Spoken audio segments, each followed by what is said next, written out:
మన నెల్లూరులో ఈ ప్లేస్‌లో ఎగ్ దోస చాలా ఫేమస్.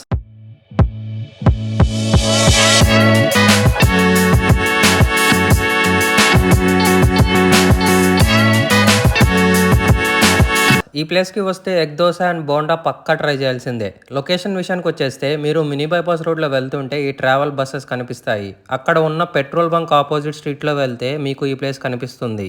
ఈ ప్లేస్‌కి వచ్చిన వాళ్ళు మోస్ట్‌లీ ఎగ్ దోస కోసమే వస్తారు. అండ్ ఈ ఎగ్ దోస ప్రైస్ వచ్చేసరికి ₹30. ఎగ్ దోసే కాకుండా ఇడ్లీ, వడ, బోండా, ఘీ కారం దోస కూడా ఉంటాయి. ఇప్పుడు నేను చెప్పిన ఐటెమ్ ప్రైజెస్ అన్నీ కూడా ఇక్కడ వేసున్నారు చూడండి. ఈ ప్లేస్‌లో బోండాలు కూడా బాగుంటాయి, ట్రై చేయండి. ప్లేట్ వచ్చేసి ₹10, 4 బోండాస్ వస్తాయి. మీరు ఎప్పుడైనా అటు సైడ్ వెళ్తే ట్రై చేసేయండి. అలానే మీకు ఈ వీడియో నచ్చినట్టయితే లైక్, షేర్ చేసి ఇలాంటి వీడియోస్ కోసం ఛానల్‌ని సబ్స్క్రైబ్ చేసుకోండి. Thanks for watching. Tata bye.